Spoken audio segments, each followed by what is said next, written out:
On va commencer. Merci d'être venu avec ce beau temps ensoleillé cet après-midi. Il y a quelques rayons de soleil qui viennent sur nous, donc on est content. Merci d'être présent. J'en profite pour remercier les organisations partenaires de l'événement, la CGT de Brive, la FSU, Chorès Palestine et le mouvement de la paix. Et j'en profite en plus pour remercier particulièrement René Burger de l'Union pacifiste qui a proposé cette conférence et qui nous a offert la chance de se rencontrer pour discuter des refusniks. Donc je remercie Martin d'être venu, Martin Barzillaï, qui donc est venu dans notre contrée corrézienne nous apporter son témoignage, son expérience de ces jeunes qui refusent la guerre en Israël. Et donc j'ai pas grand chose à dire de plus. Peut-être que je sais que les amis de Chorès Palestine voulaient dire un mot de leur association et de leurs actions. Je ne sais pas si vous voulez la parole tout de suite. Non, on nous avait proposé de la prendre, mais voilà, si vous le souhaitez, on peut présenter l'association, mais peut-être, je ne sais pas à quel moment, peut-être après. À la fin ou comme tu veux. Comme vous voulez. Parce que bon, peut-être l'essentiel c'est qu'on vous écoute finalement. Après, je ne sais pas comme vous voulez. Non, bah, allez-y, allez-y. Bon. Donc merci de nous avoir invités à cet après-midi, à cette conférence. Donc l'association France-Palestine Solidarité, en fait, elle existe depuis 2001. Et il y a déjà des groupes associations France-Palestine dans le Limousin et dans pas mal en France depuis très longtemps. Donc nous, on a souhaité monter un petit groupe sur Tulle suite au rassemblement qu'il y avait tous les samedis matins depuis le 7 octobre. Voilà. Donc c'est né de ces rencontres avec toutes les personnes qui étaient là. On a eu envie de monter cette association. Voilà. Donc il y avait déjà des gens qui étaient à l'association France-Palestine dans le Nord. Donc cette association a pour vocation le soutien au peuple palestinien, notamment dans sa lutte pour la réalisation de ses droits nationaux. Elle agit pour une paix juste, fondée sur l'application du droit international, en lien avec les Palestiniens et ses représentants légitimes. Donc il ne s'agit pas du tout de se substituer à eux et à leurs décisions, c'est plutôt les accompagner.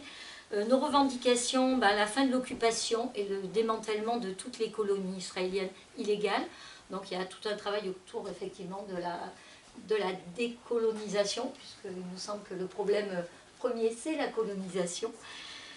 L'application du droit à l'autodétermination du peuple palestinien, la reconnaissance du droit au retour des réfugiés, résolution 194 de l'ONU. Et ensuite la fin de la politique d'apartheid, puisqu'il y a un régime d'apartheid en Israël. Voilà, et puis après la protection internationale du peuple palestinien victime de crimes de guerre, de génocide, et actuellement le génocide actuel pour lequel on essaie d'informer, puisque notre travail c'est aussi d'informer, d'expliquer et d'aller dans les différentes manifestations pour parler de ce qui se passe en Palestine et déjà d'essayer d'y comprendre quelque chose. Donc voilà, on réfléchit vraiment sur toutes les questions, ce que c'est les effets de la colonisation, etc. etc. Il y a des actions, on en parlera tout à l'heure, on a mis des petits papiers BDS, c'est le boycott des produits israéliens. Je ne vais pas entrer dans le détail, mais si vous voulez tout à l'heure qu'on en parle. Et on est plus actif autour de ça lors d'événements, où on va dans les magasins pour expliquer pourquoi ces dates ne doivent pas être vendues, parce que c'est illégal, parce qu'il n'y a pas marqué qu'elles viennent des colonies en Cisjordanie, etc. Donc il y a des choses qui doivent être indiquées, il y a des choses qui n'ont pas le droit d'être vendues, puisque c'est volé par Israël, donc ça c'est des choses pour nous qui sont importantes. Après on en parlera aussi, je pense, parce qu'il y a le mouvement de la paix, et on essaie aussi, on fait du lien aussi avec toutes les usines d'armement, donc il y a pas mal d'événements aussi, c'est un peu compliqué, il y a un événement en vue sur la Corrèze, puisqu'il y a des usines d'armement en Corrèze, et on est vraiment dans un positionnement contre la guerre et contre l'armement, et actuellement contre l'armement d'Israël. Voilà. Donc il y a plein d'autres choses à dire, mais voilà, déjà, on a fait un petit résumé.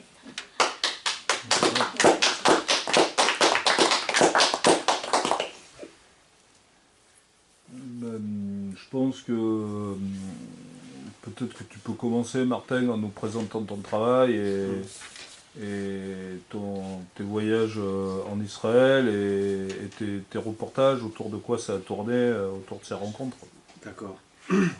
Donc déjà, merci de m'avoir invité. Effectivement, depuis... je parle assez fort? Oui, c'est très bien. Très bien. Dis l'enseignant. Non, vous serez noté à la fin. Ok. C'est un jury un petit peu dur ou... C'est l'ancien enseignant qui a D'accord. La France n'a pas le talent. Donc j'ai commencé à m'intéresser aux gens qui refusent de faire l'armée en Israël en 2008. Donc maintenant ça fait longtemps. Bientôt, ouais, 18 ans donc à l'heure actuelle. L'idée au départ, c'était que on était parti avec une amie, on voulait faire un reportage pour un petit fanzine en fait qu'on avait, un fanzine, comment dire, un petit peu contestataire, un petit peu énervé, et on voulait donc faire un reportage sur les Israéliens qui s'opposaient à la construction du mur de séparation entre Israël et la Cisjordanie. À l'époque, il y avait un groupe qui était un groupe israélien qui s'appelait Anarchistes contre le mur. Et donc on voulait les rencontrer, leur poser des questions, qui nous racontent un peu ce qu'ils faisaient. Chose qu'on a faite, mais le souci c'était que comme ils faisaient quelques actions clandestines, du genre prendre des grosses pinces Monseigneur pour aller couper du grillage et des choses comme ça, bon bah ça c'était des choses qu'on ne pouvait pas vraiment photographier et on ne pouvait pas non plus faire des portraits des gens. Donc on a rencontré ces personnes-là, on a rencontré un peu donc toute la mouvance finalement d'extrême gauche israélienne, avec lesquelles on a été dans les manifestations dans des villages en Cisjordanie pour protester contre la construction de ce mur, qui par endroits est un grillage aussi.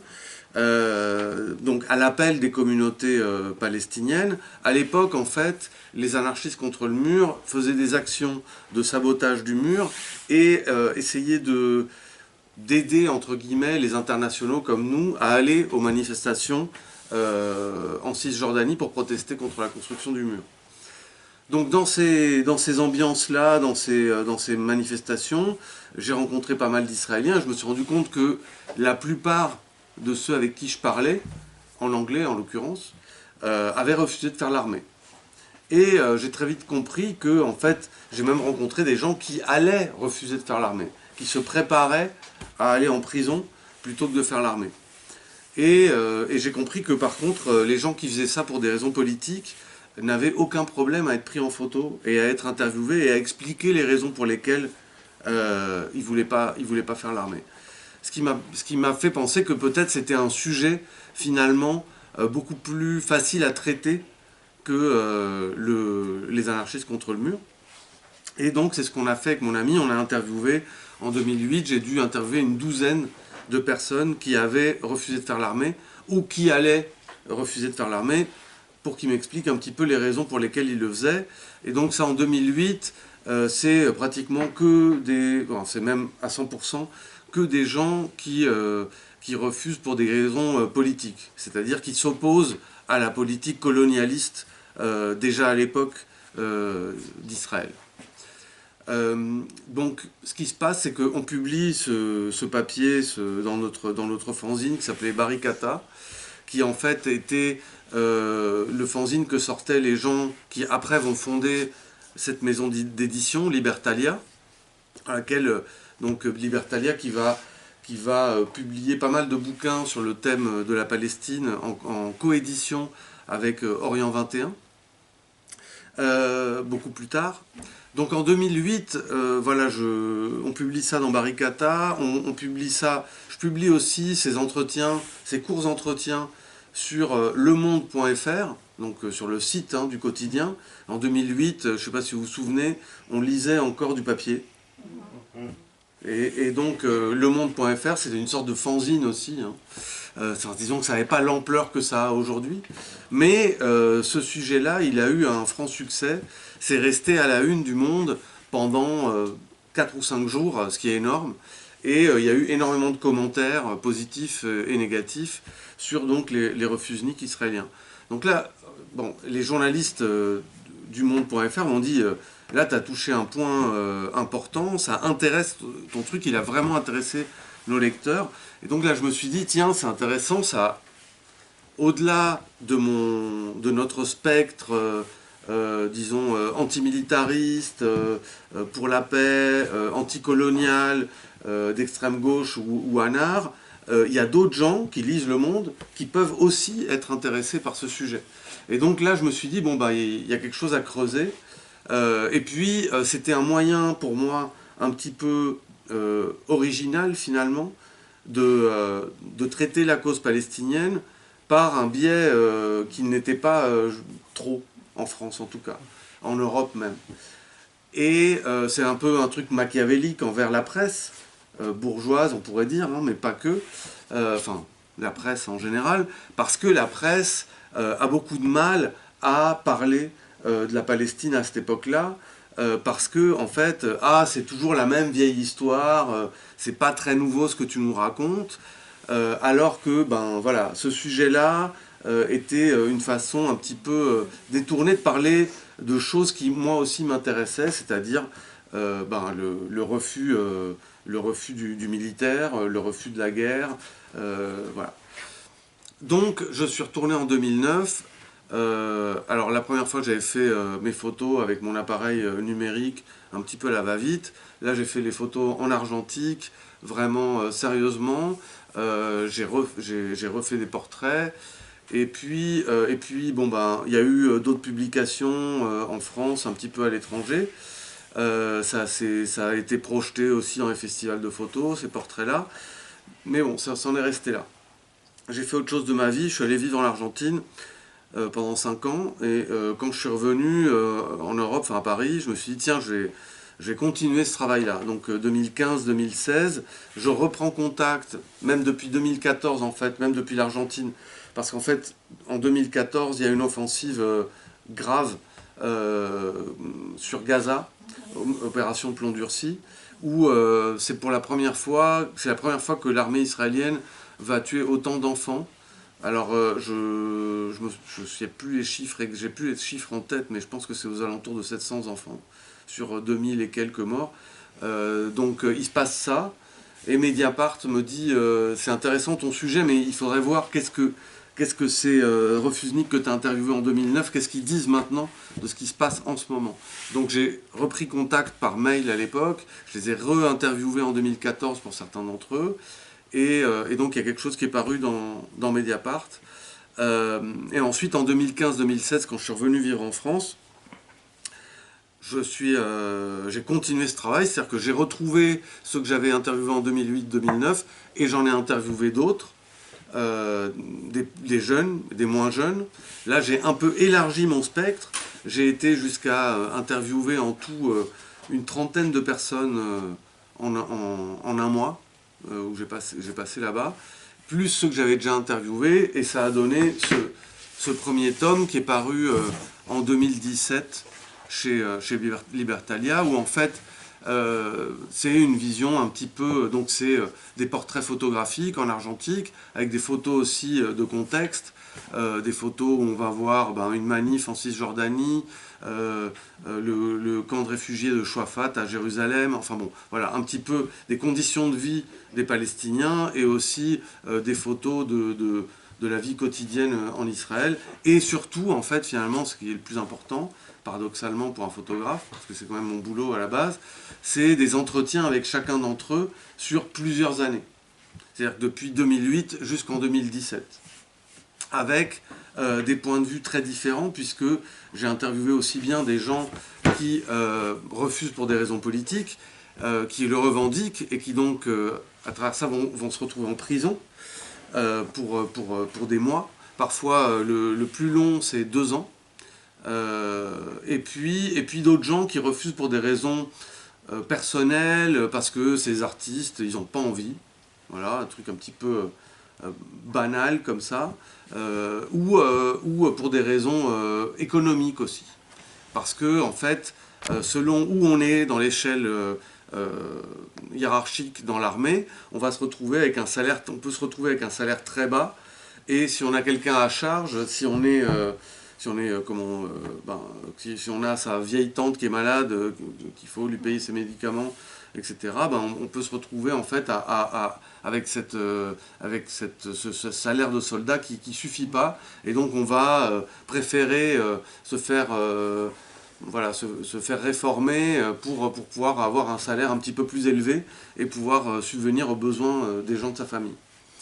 Donc ça c'est le premier tome, et en fait moi j'ai insisté, vous avez remarqué, parce qu'entre 2008 et 2017 ça fait presque déjà 10 ans de travail, donc c'est quelque chose qui m'a vraiment tenu à cœur. D'une part parce que j'ai un petit problème avec tout ce qui est militaire, c'est pratiquement épidermique. Mon grand-père juif a fui la France en 1940 pour aller s'installer en Uruguay. Et mes parents ont fui l'Uruguay en 1972, juste avant le coup d'État. Et moi-même d'ailleurs, puisque j'étais tout petit. Donc les militaires, pas trop, en fait. J'aime pas trop ça. Et j'avais cette curiosité pour Israël à travers de la famille de mon père juive, où ils idéalisaient beaucoup Israël. Donc j'avais envie d'en savoir plus sur ce pays, et effectivement le fait d'avoir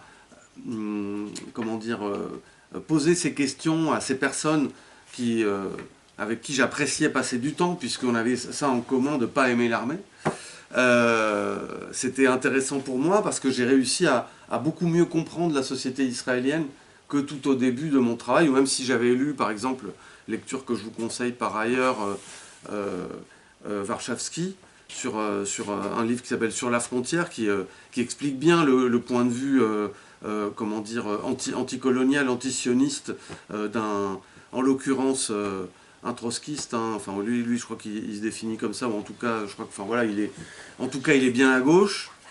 Michel Warshawski, avec plein de W et de Y.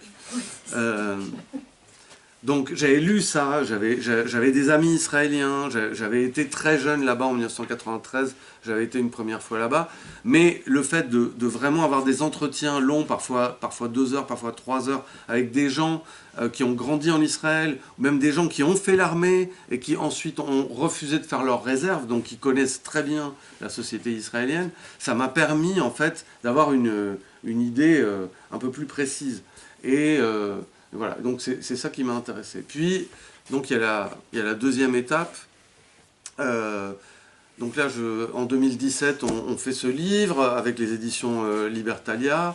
On fait une exposition à Sète. Il y a plusieurs expositions qui vont avoir lieu, qui vont permettre de présenter le bouquin. Voilà. Et puis, je vais faire autre chose, un autre livre sur un autre sujet. Et puis aussi, avant de faire ce deuxième bouquin qui va parler de Thessalonique, je vais quand même aussi me dire, j'ai passé beaucoup de temps du côté israélien, je vais passer maintenant du temps du côté palestinien. Et donc là, je vais passer beaucoup de temps à Shouafat, qui est un quartier de Jérusalem-Est, qui contient un camp de réfugiés.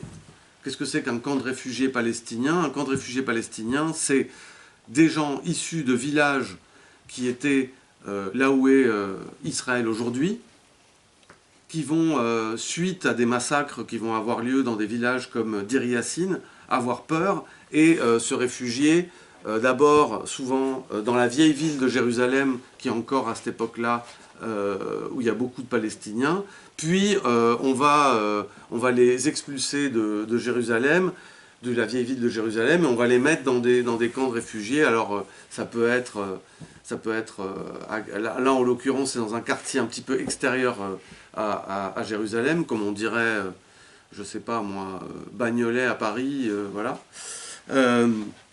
Pour ceux qui ne connaissent pas Paris, voilà, c'est à la périphérie de la ville, hein. Et Et donc c'est des camps de réfugiés qui existent depuis les années 50 en fait. Hein. Donc ils ont construit des immeubles là-dedans, voilà. Et donc ce truc-là s'est retrouvé de l'autre côté du mur, du côté Cisjordanie si vous voulez. Et voilà, et c'est enfermé, ces conditions de vie très pénibles. La municipalité de Jérusalem est censée retirer les ordures, mais ils ne le font pas parce que c'est un camp de réfugiés. Ils rejettent la faute sur l'autorité palestinienne, bref. Donc les gens brûlent les poubelles parce que personne ne les retire, du coup les enfants ont des problèmes respiratoires, enfin bon. Sans parler de l'armée qui fait des incursions, qui tire un peu au hasard sur les gens, enfin bref. Voilà, enfin... Donc ça, j'ai un peu vu ça, j'ai voulu passer du temps, c'est beaucoup plus difficile parce que, pour moi en tout cas, parce que bon, bah, d'une part je ne parle pas arabe, il y a très peu de Palestiniens qui parlent anglais, alors qu'il y a beaucoup d'Israéliens qui parlent anglais. Et puis il y a ce truc culturel en fait, où bah, moi j'avais besoin de prendre des photos, des situations, etc. Et puis bon bah voilà, ils ont peur pour moi, enfin bref, ça a été plus compliqué, j'ai pas réussi à faire un livre, j'ai fait un reportage qui a été publié dans la presse. Voilà. Et donc, après ça, je fais mon livre sur Thessalonique. Et en 2023, je ne sais pas pour quelle raison, je me dis, allez, je m'y remets. Enfin, si, la raison, c'était que je voulais, en fait, essayer de publier ce livre en anglais. Je voulais qu'on parle des refusniks à un niveau plus international, plus que uniquement en français. Donc, je suis retourné en Israël pour compléter, parce que si on va voir une maison d'édition, qu'elle soit anglo-saxonne ou française ou quoi que ce soit, il faut y aller avec des choses récentes.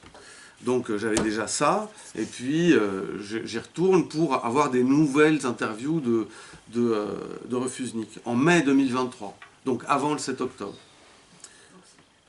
Donc mai 2023. Donc là, mai 2023, je fais déjà une série. Vous avez des questions? Allez-y, en fait. Non, on est en ce mélange entre 2023 et 2024, seulement parce qu'on est en année scolaire. Donc le 7 octobre, c'était 2023. C'est Oui. 2023. Ouais, voilà, c'est juste ça. Ok, Donc donc, c'était avant ou après. oui, donc c'est 7 octobre 2023. Ouais. Donc moi, j'y vais avant. Évidemment, Bibi ne m'avait pas informé du 7 octobre. Bibi, c'est Netanyahou. Oui, vous avez bien compris. Donc voilà, et puis arrive le 7 octobre. Et donc là, ça prend une autre dimension. En France, j'entends des gens, je pense de mauvaise foi, qui me disent « Ah, mais tu vas voir, tes potes gauchistes là-bas en Israël, après le 7 octobre, ils sont tous... ils vont tous devenir super de droite, ils vont tous devenir anti-palestiniens, ils vont tous vouloir la guerre et tout. Ah bon, ah bon. Et ça, c'est vraiment le discours finalement sioniste. J'ai envie de dire, ben ouais, c'est un discours sioniste style Johann Sfar, hein, un truc comme ça. Bon. C'est-à-dire soi-disant de gauche, j'ai envie de dire. Mais en réalité, beaucoup plus proche de la droite qu'autre chose. Bon, j'attends un peu, parce que je prends tout de suite des nouvelles des amis proches israéliens, mais les gens que j'ai interviewés, que je ne connais pas forcément très bien, j'attends un peu, j'attends le mois de décembre, et là je commence à prendre des rendez-vous par téléphone pour les interviewer, et pour voir justement quelle a été l'évolution de leur pensée suite au 7 octobre. Et donc dans ce livre-là, donc ça c'est le deuxième tome, il y a des gens que j'ai interviewés en mai 2023, pardon, voilà, je m'en mêle aussi, mai 2023, puis en décembre 2023, où ils me font part de leur déprime finalement, alors contrairement à ce que pouvaient dire des gens tels que Johann Sfar, mais pas que lui, c'est... les gens qui ont refusé de faire l'armée, c'est-à-dire qu'il y a des gens qui sont clairement positionnés politiquement et qui ne sont pas des girouettes, au contraire, vont tenir le même discours et vont dire mais au contraire, ça fait des années, ça fait depuis 2006 qu'on vous prévient que enfermer 2 millions de personnes dans un si petit territoire, ça va avoir des conséquences, même pour nous, qui vont être absolument abominables. Donc voilà, le discours, c'est de dire... c'était prévisible ce qui s'est passé. On peut pas, voilà, c'est logique que c'était une cocotte minute et que voilà, la cocotte minute a explosé. Et donc ça, c'est le discours que vous allez retrouver sous différentes formes, parce que tous ne l'expriment pas de la même manière.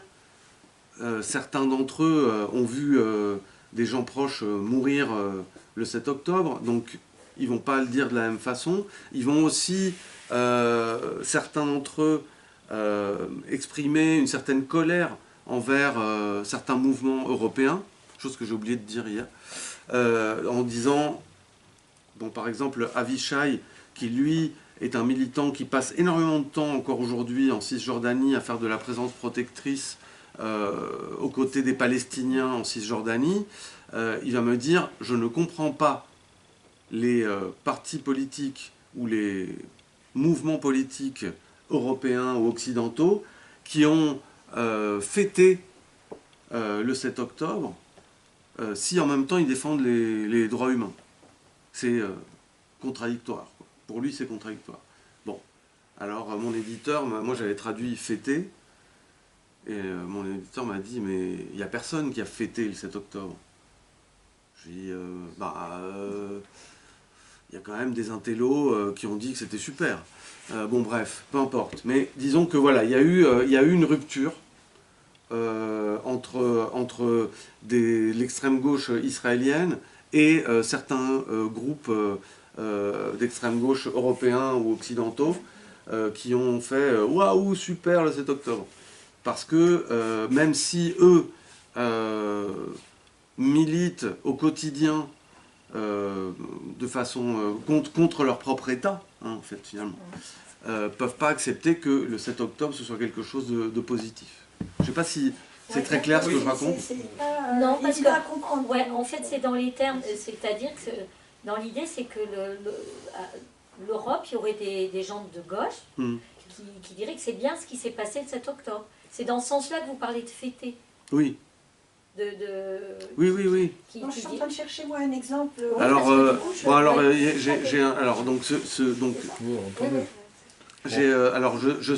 j'ai plus en tête les noms, Et ouais, parce que je sais que ça existe. Ça, je l'ai pas. Comment- Ouais, d'accord. Je pense que par exemple, même à l'heure actuelle, il y a un truc qui s'appelle le PCR, le PCJR ou le PCAR, je sais plus, voilà. Je sais plus, le nom exact, mais je vois des autocollants dans les manifs, ils ont des slogans, etc. Vive, enfin bon, voilà, je vais pas répéter ces slogans-là, hein. Ça existe. Mais aussi, il y a des gens qui, sans être informés de ce qui était en train de se passer, se sont dépêchés de tweeter des conneries. Ouais. On peut même parler du NPA. Qui sont excusés après. Enfin bon. Il n'y a pas de tendance. Donc, et même s'ils ne sont pas très nombreux, ils s'utilisent en plein de... Non, mais c'est... Le PCR, je crois qu'ils ont même une sur les réseaux, ils ont un genre de radio. Oui, mais je crois que c'est plutôt les Israéliens européens qui ont pensé qu'il y avait des Européens qui fêtaient. Alors que je ne pense pas qu'il y avait... Alors, non, mais ce qui s'est passé, Eliane, et ce qui a été compliqué... Il n'y avait pas beaucoup de fêtes. Ce qui a été compliqué, moi ça je l'ai entendu, moi je suis plutôt sur la position que défend Martin, c'est-à-dire de dire que dès que quelqu'un meurt, il n'y a pas de quoi se réjouir, quoi. Mais moi j'ai entendu en face à face, tu vois, en vrai, j'ai entendu des militants expliquer que c'était la résistance, que c'était... Voilà. C'est autre chose. Ben oui, mais quand on tue des civils, c'est pas la résistance française, par exemple, si on voulait faire des amalgames, n'a pas attaqué des civils allemands, elle a attaqué des militaires allemands. Donc sur le symbole de gens... Il n'y avait pas beaucoup de civils en France. Voilà, ouais, à l'époque, après pour les vacances. Oui. Mais sur l'amalgame, quand on a des civils qui meurent, c'est déjà, je parle même pas des militaires, mais quand on a des civils qui meurent, et qu'on a des gens en France, je vais le dire méchamment, mais planqués derrière une mer, la mer Méditerranée, qui se permettent d'avoir des avis, des machins, des trucs, sur des gens qui meurent civils, moi ça m'a glacé, des gens que je connaissais. Donc je pense à ça que les gens font allusion. Non mais en plus, moi je ne fais que répéter, je ne fais que répéter ce que des gens que j'ai interviewés m'ont dit. C'est-à-dire, il y a, eux, ils m'ont pas donné de nom d'organisation avec lesquelles ils ont rompu, mais ils ont rompu avec certaines organisations. Voilà. Bon, alors après, je ne suis pas en... C'est juste des gens qui ont fêté la victoire du Hamas. Voilà, mais en plus, fêter, c'est pas qu'on a ouvert le champagne, mais c'est des déclarations sur les réseaux. Hein, voilà. Bon, après, c'est pas... Ils sont pas en train... C'était pas non plus... en train de condamner toute l'extrême gauche ou toute la gauche européenne. C'était pas ça le truc, c'est qu'il y a certaines organisations, certains individus même, avec lesquels ils n'ont plus envie de parler. Et puis eux-mêmes, ça les a pas empêchés, certains aussi, si vous lisez le bouquin, vous verrez, il y en a certains, ils disent, au début, quand j'ai vu le bulldozer palestinien éclater le grillage du mur, de trucs de séparation de Gaza, on a souri, on était contents pour eux. Donc, je veux dire, bien sûr, c'est des gens qui, au quotidien, agissent en solidarité avec les Palestiniens. Donc la première impression, même pour eux, était positive, finalement. Après, voilà, donc... Mon but, c'était ça. Au bout d'un moment, c'était d'interviewer finalement les gens avant et après le 7 octobre pour essayer de comprendre en fait ce qui s'était joué aussi à ce moment-là chez eux. Et l'autre comment dire, chose importante à dire, c'est que le 7 octobre va aussi faire exploser toutes les ONG, toutes les organisations dans lesquels il y avait des Palestiniens et des Israéliens qui travaillaient ensemble. Comment ça a explosé? Exploser. J'allais expliquer.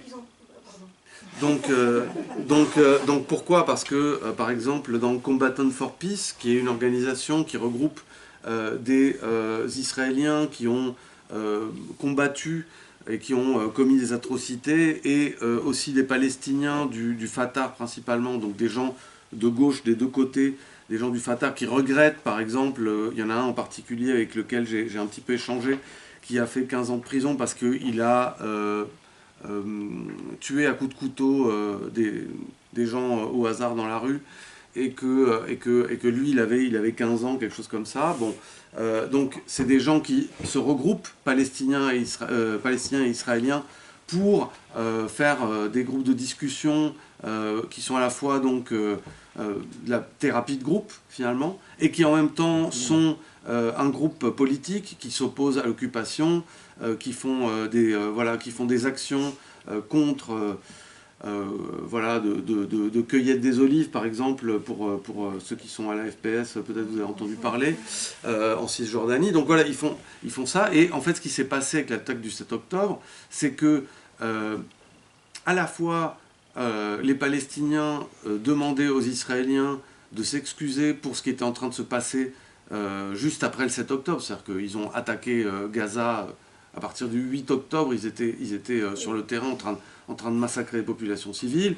Donc les Palestiniens, ils demandaient aux Israéliens de s'excuser pour ça, et de dire que ce qui était en train de se passer, c'était mal. Et les Israéliens demandaient aux Palestiniens de dire que ce qu'avait fait le Hamas, c'était mal. Donc du coup, il y a eu l'organisation Combatants for Peace a diminué en chiffres. Enfin voilà, ils sont tous... Il y a des Israéliens qui sont allés combattre à Gaza, qui étaient dans cette organisation. Voilà. En fait, ce que l'on est en train de détailler là, c'est l'animation de la guerre en fait. Et en fait, les Palestiniens subissent depuis très longtemps le joug israélien. Et cette guerre qui, malheureusement, on ne peut que le condamner, mais on n'empêchera pas les gens de discuter et pour l'un et pour l'autre, etc., etc. Ce qu'il faut voir, c'est que les Palestiniens subissent l'occupation israélienne. La preuve que ce mouvement n'a pas empêché maintenant la Cisjordanie d'être repris et agrandi par les Israéliens. Alors donc, en fait, on n'en finirait pas de détailler ça. Chacun, en fait, c'est la guerre. Et la guerre... Non, c'est pas la guerre, excusez-moi. Excusez-moi. C'est pas la guerre justement parce qu'une guerre impliquerait... C'est un élément qui provoque... Alors, c'est pas la guerre au sens où... ou alors c'est une guerre mais asymétrique. Parce qu'on avait cette discussion avec René, à savoir est-ce que... Bon le Hamas, ils sont armés, mais c'est pas à la hauteur, si vous voulez, que d'une armée israélienne. Bon, donc en fait, pour finir la présentation, et après je vous laisse la parole et je vous laisse discuter, juste, donc j'interviewe ces gens en décembre 2023, donc après le 7 octobre, et puis je vais y retourner en juillet 2024, et je vais interviewer des nouvelles personnes, entre autres. Je vais me retrouver face à des gens qui ont combattu à Gaza ou qui ont participé à l'offensive à Gaza et qui, à un moment donné, vont dire stop, je ne peux pas continuer à faire ça et j'arrête. Donc voilà, des gens qui vont refuser de combattre à Gaza après y avoir combattu. Donc ce qui va être quand même pour moi un des trucs les plus difficiles à faire parce que je me retrouve quand même face à des gens que pour moi je considère comme des assassins, ou en tout cas des assassins en puissance en tout cas, ou qui ont participé à un génocide. Mais c'est pour moi un truc important voilà, pour mon travail.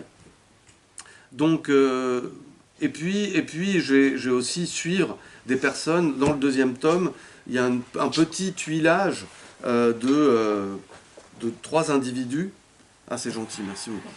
De 3 individus qui sont dans le premier tome, que je vais continuer à interviewer dans le deuxième tome, et qui vont donner un petit peu leur point de vue sur, un peu rétroactif, sur leur refus qui est plus ancien. Voilà. Et donc en tout, ça fait, il y a dans le premier tome, il y a à peu près une quarantaine de personnes qui sont interviewées, et dans le deuxième, il y a un peu moins d'une vingtaine. Ça fait du monde, ça fait entre 60 et 70, ce qui fait que, en fait, voilà, c'est comme ça que moi, j'ai réussi à me faire mon opinion sur ce que c'est que la société israélienne, ce qui peut m'être critiqué par moments, parce que on va me dire, mais c'est pas des Israéliens qu'il faut parler, c'est des Palestiniens. Moi, je suis d'accord pour parler, qu'il faut parler beaucoup des Palestiniens, mais je pense aussi que pour bien comprendre ce qui se passe, dans ce coin du monde, quelque part, effectivement, je suis d'accord avec monsieur, les Palestiniens subissent un joug depuis 1948. Mais pour... avant, on peut compter en 1936 déjà, 1936. Oui, enfin, il n'y a pas d'armée israélienne. Oui, non, mais il y avait déjà le sionisme qui imposait quand même l'installation des colons, hein, quand même, les premiers colons, ils sont bon, enfin, en tout cas, moi, je... Oui, non, mais ça date de plus. En tout cas, moi, ce que je pense, c'est que pour comprendre justement ce joug, eh ben, ça peut être pas mal aussi de comprendre les camarades qu'on a sur place, qui, eux, contrairement à nous, peu importe l'âge qu'on est, moi, j'y vais en moyenne 1 à 2 mois par an, là-bas. Quand j'y vais, je passe du temps en Cisjordanie à faire de la présence protectrice, mais j'y passe 1 mois, 2 mois. Mes camarades israéliens que j'interviewe dans ce livre, ils le font à l'année, et ils y sont toutes les semaines. Donc, en fait, ça veut dire que aussi, heureusement qu'ils sont là. Oui, tout à fait. Et c'est pour ça que rejeter en bloc, enfin de façon presque, enfin, ce serait idiot de dire tous les Israéliens, ceci, cela. C'est vrai qu'il y a une grosse majorité de droite et d'extrême droite qui nous fait nous arracher les cheveux par leur bêtise colonialiste, quoi. Mais c'est pas... C'est pas tout le monde. C'est pas tout le monde. C'est important de le dire. Voilà. Et travailler avec ces gens aussi. Et je pense, moi au départ, l'intérêt c'est aussi de comprendre cette société israélienne et comprendre les mécanismes d'oppression finalement. Pourquoi est-ce que cette société fait ce qu'elle fait aux autochtones, quoi. Je trouve qu'il faut souligner une chose que tu as peut-être oublié de dire, c'est que ce travail de Martin a été soutenu par Amnesty International à cause de sa grande impartialité. Et ça, c'est important. Il ne faut pas prendre parti dans une guerre, dans un conflit, dans tout ce qu'on veut. Ça ne sert à rien. Ça ne fait que rajouter de l'huile sur le feu. Pas prendre parti pour faire un travail tel qu'il l'a fait. C'était important qu'il... Voilà. Non, mais même en tant qu'être humain, on n'a pas à condamner l'un plutôt que l'autre, l'agresseur et l'agressé, l'Ukrainien et le Russe, tout ce que vous voulez. Le problème n'est pas là, le problème est qu'il y a la guerre. Et quand il y a la guerre, il faut arrêter la guerre. Par tous les moyens possibles. Pour moi, c'est pas une guerre, donc c'était pas une guerre, pour moi, ça n'est pas une guerre. C'est vrai. Alors, moi, je pense que c'est... si on parle... Les Palestiniens n'aiment pas qu'on parle de guerre. Et puis là, ce qui s'est passé à Gaza, c'est un génocide. Voilà. Bon, Amnesty a soutenu aussi parce que Israël est un acte de guerre.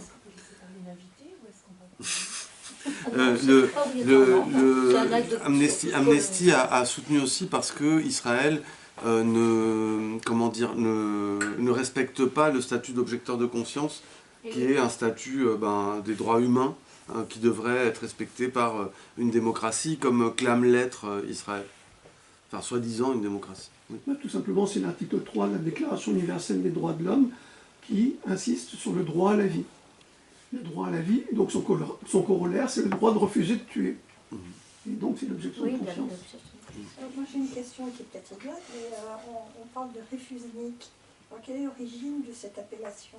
Alors le mot refusnik est au départ un mot russe pour désigner les juifs qu'on ne laissait pas sortir d'Union soviétique. Donc ça n'a rien à voir. Mais c'est un mot qui a été... Les juifs, ils empêchent les Palestiniens aussi de sortir de Palestine. Ils sont prisonniers. Alors c'est autre chose. Là on parle d'autre chose. Hein. On parle de quelque chose de différent. Donc je réponds à la question, quelle est l'origine du mot refusnik? Après, ce mot refusnik, il a été repris... alors refusnik, c'est aussi... Mais c'est ça, c'est pour ça. Alors refusnik, c'est aussi un terme, par exemple, qui est utilisé, là j'ai fait des recherches pour savoir, c'est aussi un terme qui est utilisé pour ceux qui refusent la technologie, qui ne veulent pas de téléphone, voilà, etc. Donc en Israël, le mot refusnik au départ, il s'applique aux gens qui veulent pas faire leur réserve ou qui ne veulent pas faire leur service militaire dans les territoires occupés, c'est-à-dire à Gaza ou en Cisjordanie. Et puis ça s'est un peu élargi en fait à toutes sortes de personnes qui refusent de faire son service militaire. Il y a deux dames là qui voulaient poser des questions depuis tout à l'heure. Ma question, ça va être je ne sais pas ce que ça veut dire faire sa réserve. Ah oui, pardon. C'est l'armée de réserve. Alors, donc, en Israël, le service militaire est obligatoire pour les hommes pendant 3 ans et 2 ans pour les femmes.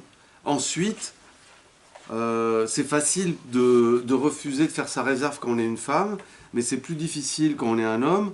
Et donc, en fait, on fait sa réserve, c'est-à-dire qu'on donne au minimum 1 mois par an de sa vie, tous les ans, jusqu'à l'âge de, je crois que c'est 45 ans, à l'armée. C'est ça la réserve. Après le service militaire. Oui, après le service militaire. Donc, ça existe en France aussi. Ben non, parce que là c'est obligatoire. Ah oui, c'est obligatoire. Donc, ça c'est 1 mois par an en temps de paix. Là, pendant le génocide à Gaza, ça a été beaucoup plus long parfois. D'accord. Et là, ils ont mobilisé 100 000 réservistes pour l'Iran. Pour l'Iran et le Liban. Ah oui. Et je ne sais plus, tu avais les chiffres hier, c'est 400 000 ? Alors la réserve totale, c'est 465 000 en Israël. 465 000. Sous les drapeaux, effectivement, il y a 170 000 soldats. Ce qui, pour un pays de 10 millions, Sachant que des 10 millions, il y a 20% de Palestiniens qui ne font pas leur service militaire et à peu près 160 000 juifs ultra-orthodoxes, religieux, qui ne sont pas obligés non plus de faire leur service. C'est à quel âge que les jeunes sont appelés pour leur service militaire? 18 ans. Il n'y a pas de moyen de faire comme en France alors si par exemple si on va à la fac à l'étranger par exemple, et ça c'est un problème aussi. Par exemple, on va étudier à l'étranger, on a un travail à l'étranger, on a retardé, on a de la famille en Israël, donc on veut retourner voir ses parents, son frère, sa sœur, ses cousins, et le problème va être que comme on n'a pas fait son service militaire, parce que ça fait 8 ans qu'on est parti du pays, on risque la prison militaire. Donc ça pose des problèmes à des tas de gens. Bon, évidemment, par rapport à ce que ça pose comme problème, cette situation par rapport à ce qu'elle pose comme problème aux Palestiniens, c'est un peu ridicule, hein. Mais voilà. S'il te plaît. On a pu voir ces derniers temps une grande masse d'Israéliens manifester sur la place, par les actualités qu'on nous a fait voir, ils étaient en masse contre le gouvernement de Netanyahou. Et alors, les Israéliens que tu as interviewés, qui sont contre l'armée, etc., ou qui donnent leur position négative par rapport au mouvement gouvernemental, que représente-t-il par rapport à maintenant au mouvement qui se fait pour continuer la guerre, l'élargir, etc., etc. Parce qu'en fait, les gens que tu as interviewés devaient faire partie des mouvements du peuple de gauche, quoi. Alors, déjà, je ne sais pas de quelle manifestation tu parles, mais j'imagine que c'est les manifestations de 2023 pendant lesquelles, en fait, qui protestaient contre la réforme du pouvoir judiciaire, c'est-à-dire qu'au printemps 2023, Netanyahou propose une loi avec son gouvernement d'extrême droite pour réformer le pouvoir judiciaire, c'est-à-dire enlever du pouvoir à la Cour suprême.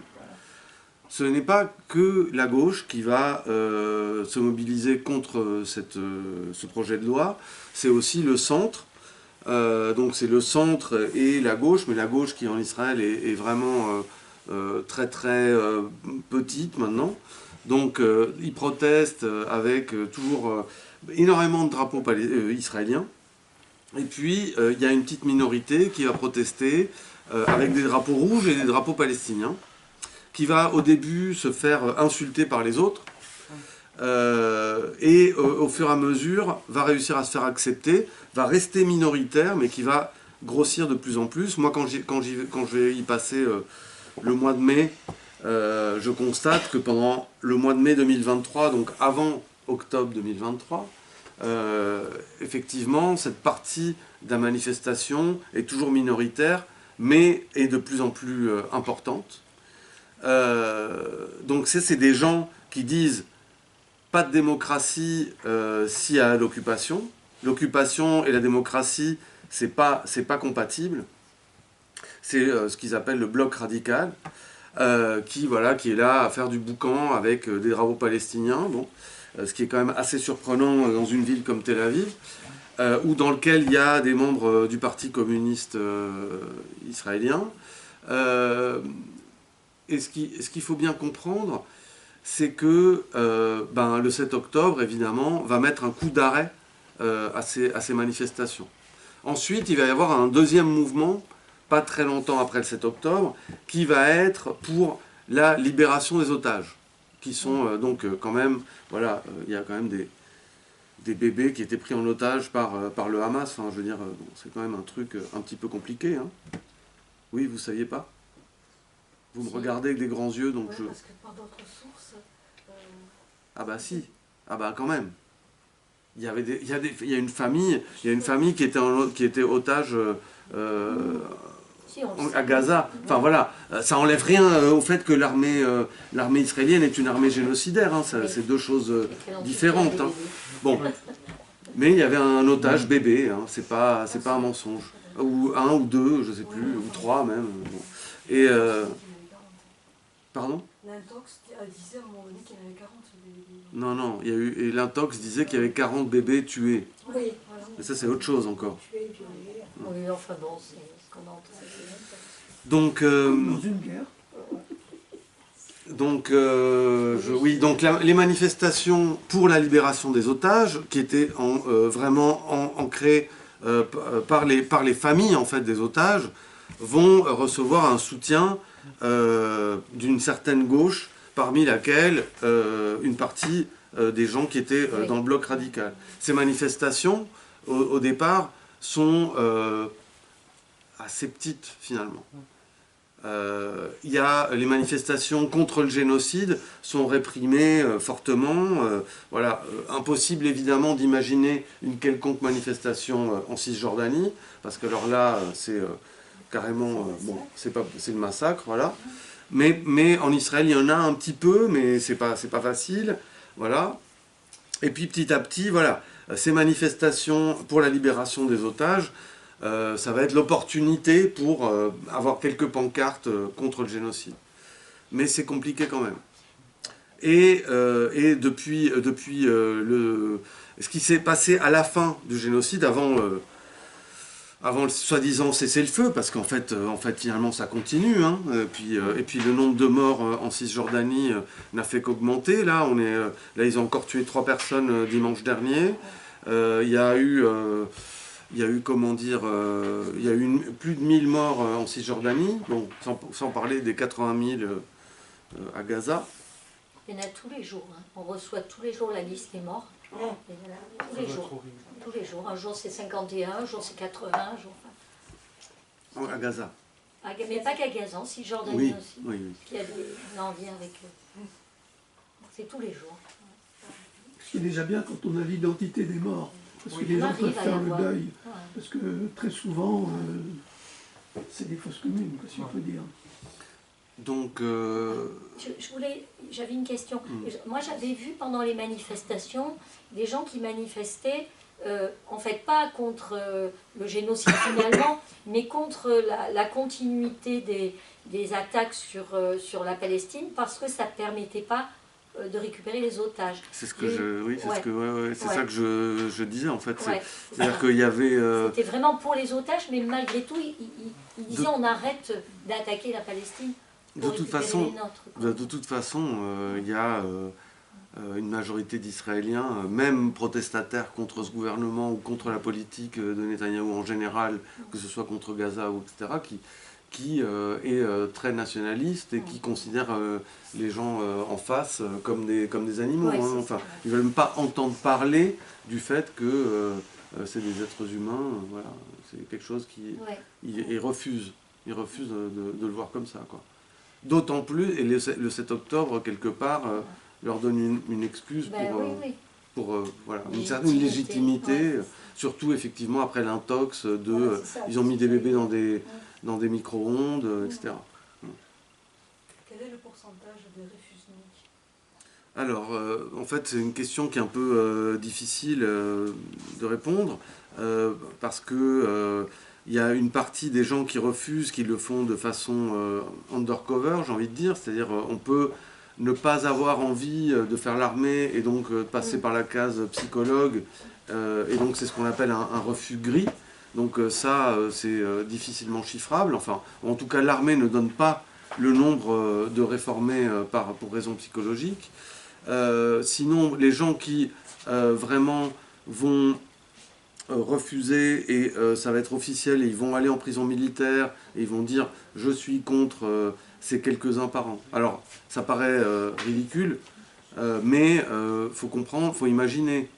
Combien en France de militants de 18 ans, là déjà je vois aucune personne de moins de 25 ans, et encore je suis gentil. Oui, c'est très gentil. Je veux dire, aujourd'hui, imaginez que le service militaire soit obligatoire en France, qui à 18 ans serait prêt à aller en prison? Enfin, je veux dire, c'est... voilà, donc il y en a quelques-uns par an. Oui. Je m'arrête juste, c'est qu'en France, on a quand même un statut d'objecteur de conscience depuis 1963. Il n'a pas été parfait, mais il a été amélioré régulièrement. Et si la conscription était rétablie, il y aurait le rétablissement du statut d'objecteur, mathématiquement. Oui, mais ce que je veux dire par là, c'est que c'est un pays occidental, avec il y a aussi un bourrage de crâne depuis l'enfance, c'est-à-dire que même dans les écoles maternelles, on leur apprend à fabriquer des tanks en carton. Quand il y a un soldat qui est blessé, il reçoit des dessins de gamins d'école primaire dans sa chambre d'hôpital. Enfin, je veux dire, il y a un bourrage de crâne depuis la plus tendre enfance. D'ailleurs, ce qui est intéressant aussi dans ce travail, c'est que j'ai constaté qu'il y avait une partie importante des refusniks qui étaient refusniks parce qu'en en fait, ils n'avaient pas grandi en Israël. Ils étaient arrivés à l'âge de 14 ou 16 ans et donc ils ne comprenaient pas... il y avait ce truc où pour eux, c'était pas naturel. Alors que pour les autres, c'était beaucoup plus difficile finalement de refuser. À moins d'avoir quelqu'un dans sa famille qui a lui-même refusé, là c'était plus facile. Mais je pense que c'est vraiment une volonté.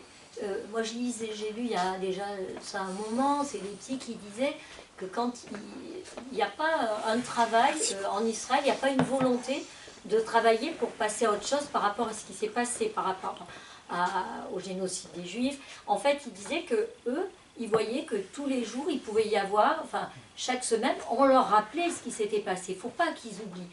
Parce qu'en fait, derrière, on va en faire aussi des gens qui vont avoir peur, qui sont dans quelque chose qui n'avance pas. Il n'y a pas de processus de résilience possible. Oui, mais je ne suis pas d'accord avec ça. Enfin, c'est ce qu'ils expliquaient, qui explique aussi le fait que quand ils rentrent à l'armée, finalement, c'est une logique.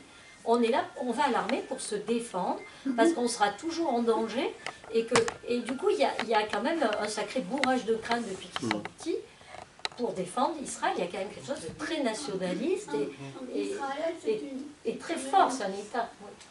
En Israël, au niveau éducation, c'est une culture de guerre. Mais oui, c'est ça que je veux dire. Oui, voilà. Alors que dans d'autres pays, et nous, on œuvre pour ça, on aimerait bien que ce soit une culture de paix. Alors là où je suis pas tout à fait... moi je suis pas pour oublier et de passer à autre chose par rapport à la Shoah. Par contre, justement, donc leur truc c'est plus jamais ça, mais plus jamais ça pour nous, c'est-à-dire plus jamais ça pour les Israéliens, mais que on arrive à la même chose parce que on est rentré dans des mécanismes similaires à ce qui s'est passé dans les années 30 et parce qu'on a une politique expansionniste, etc. Il n'y a pas de réflexion par rapport à ça. C'est plus jamais ça pour nous, mais pas plus jamais ça en général. Et c'est là où il n'y a pas de réflexion sur les mécanismes qui ont amené un Hitler au pouvoir. Il n'y a pas cette réflexion-là. La réflexion, elle est juste comment contrer l'antisémitisme. Et encore, c'est même pas... C'est même pas ça. Effectivement, la Shoah est instrumentalisée pour justifier cet esprit guerrier, comme vous dites. Voilà. Et donc, finalement, les gens qui refusent sont des gens... Alors, là où il y a de l'espoir, j'ai envie de dire, c'est que il y a quand même... il y a des gens qui refusent parce qu'autour d'eux, il y a un milieu propice, en général évidemment une famille de gauche, voire d'extrême gauche, avec certains membres de la famille qui ont pu refuser par le passé. Mais il y a aussi, et c'est là où pour moi il y a un peu d'espoir, c'est qu'il y a aussi des générations spontanées, c'est-à-dire des gens qui ont grandi dans des familles de droite, voire d'extrême droite, avec un nationalisme exacerbé, qui vont dire « Eh ben non, moi, je ne veux pas faire l'armée, je ne veux pas aller tuer des Palestiniens, ça ne m'intéresse pas, j'ai pas envie de le faire, et même je trouve que c'est de la merde de le faire. » Voilà, donc il y a, dans ce sens-là, il y a disons qu'il y a une luciole dans l'obscurité, il y a des petites lucioles dans l'obscurité. Est-ce que ce mouvement s'étend? Alors, j'aimerais bien pouvoir répondre que oui, mais je constate que non. Je constate qu'il y a une constance, par contre. Je constate que, par exemple, depuis que il y a une organisation internationale qui s'appelle Résistants à la guerre, c'est ça? L'Internationale des résistants à la guerre, qui existe en Israël, enfin, en ce qui était la Palestine anglaise, hein, entre guillemets, depuis 1946, et qu'il y a toujours eu, depuis cette époque-là, il y a toujours eu des gens qui ont refusé de faire l'armée.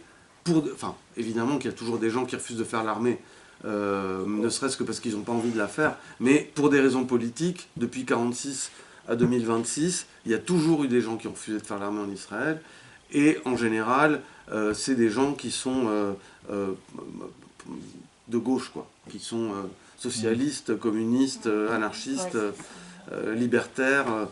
Souvent, il y a eu dans les années 50-60 une grosse tendance plutôt libertaire, antimilitariste en fait, qui a dominé ce mouvement-là. Ils étaient très peu nombreux à refuser dans les faits, ou à être, disons, médiatisés, mais on trouve des traces quand même. Et donc il y a toujours eu, et ce qui est surprenant, c'est qu'il y a eu plus de gens qui ont refusé de faire l'armée pendant ces deux dernières années, depuis le 7 octobre en fait. Parce que en fait, il y a des réservistes qui voulaient pas y retourner et qui c'était très difficile de les interviewer parce qu'ils veulent pas que ça se sache. En fait, comment peut-on, enfin j'imagine le peuple, nous-mêmes tous, comment peut-on dédouaner, parce qu'il faut bien parler comme ça, en ce moment, le gouvernement israélien qui en définitive va à l'encontre des lois internationales et agit comme ça, comme un bandit, à faire des extracts, enfin des abominables bombardements, etc., etc. Alors, voilà, pour se défendre, d'accord, pour respecter, d'accord, mais en définitive, le peuple, enfin nous-mêmes qui ne sommes pas près de ces éléments, qui ne sommes pas sur le tas, on entend des informations, et en fait, on ne peut que réagir à ces informations, à ces images que nous fait voir. Et en définitive, qu'est-ce qu'il en ressort? Il en ressort que l'Israël est un pays qui bombarde, sans respecter les lois internationales. C'est ça, c'est surtout ça. Alors voilà, moi je suis pas... Moi entre parenthèses, j'ai été à Jérusalem, j'ai été à Bethléem, etc. J'ai été bien accueilli, et je ne suis pas contre le peuple israélien, ni contre les Israéliens en général. Mais en définitive, la façon dont ils s'y prennent, c'est-à-dire le gouvernement de droite israélien, etc., en définitive, laisse une image complètement négative pour qu'on essaye de comprendre ce qui se passe. Voilà. Mais donc, comprendre... moi, je tire le chapeau à tous ces gens qui, justement, s'opposent à l'orientation que prend ce gouvernement, etc. Et franchement, il faut leur tirer le chapeau. Mais malgré tout, il n'en reste que... voilà ce que l'on ressent. Je ne sais pas si je me trompe, et je me trompe peut-être. Je ne veux pas blâmer, mais...